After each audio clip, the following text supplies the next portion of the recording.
As part of this section with respect to database operations, we have performed operations such as creating a table, getting data into the table, updating the data in the table, deleting the data in the table, and run some queries to validate the data.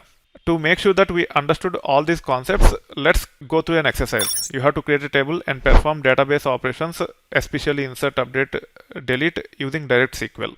First, you need to create the table. Even though I haven't covered DDL yet completely, you should be able to leverage the create table statement that is used to create users table and should be able to come up with create table statement for courses. The courses table should have 5 columns: course ID, which is sequence generated integer and primary key. So you can say serial and primary key for this. Then course name, which holds alphanumeric or string values up to 60 characters. Course author, which holds the name of the author up to 40 characters. Course status, which holds one of these values: published, draft, inactive. All these are of type varchar. You just have to specify the length so that we can create the table with these columns of type varchar. Then course published date should hold the date type value. So these are the 5 fields using which you have to come up with create table statement, run the create table statement to create the table by name of courses. In that courses table, you have to insert data for all these records. There are 20 of them. Whether you insert one record at a time or few records at a time or all records in one time, it's up to you. You just have to get data into the table. You can see that 3 of the records, course published date, are null, where the course status is draft. Make sure that the course published date for these 3 records are nulls. Others should have exactly the same values in the table in the corresponding columns. So course name is course underscore name, course author is course underscore author, course status is course underscore status, course published date is course underscore published underscore date. Once the data is inserted, you also need to come up with the update statement to change the status of all the draft courses related to Python and Scala to published along with the course published date using system date. So you have to use system date. There is a function called as current underscore date.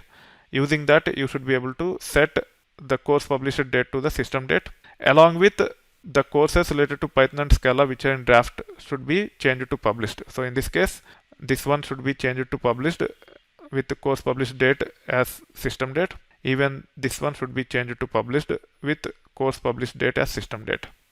Delete all the courses which are neither in draft mode nor published. So there are few courses which are neither in draft mode nor published. They are nothing but inactive. So these 2 and this one, all these 3 should be deleted. Get count of all published courses by author and make sure output is sorted in descending order by count. You can see the query here, and we are only interested in published courses. So I can say where course underscore status equal to published. So it will give us the number of courses by author for all courses that are published. So in this case, for Bob Dylan, the published courses will be 1, 2, 3, 4, and 5 because we have to update this to published before, and hence for Bob Dylan it will be 5. As part of this update request, this should have been changed to published. That's why there are 5 for Bob Dylan.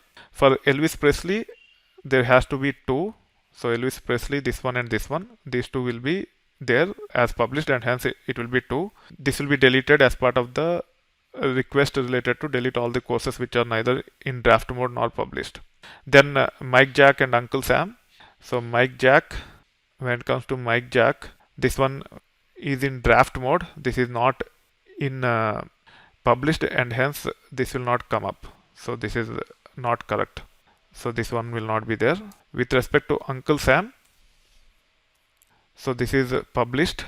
There is only one record, and that should show up here. So this is how you can write a query and validate whether the count for each author with respect to published courses are like this, which will validate all the steps that are done so far. If anything goes wrong, then the results might deviate from this. You have to take care of solving the problem. You might have to drop the table, recreate it, then insert the data again, then update, delete, and then validate. This will actually make sure you are comfortable with performing database operations using the standard DML statements such as insert, update, delete.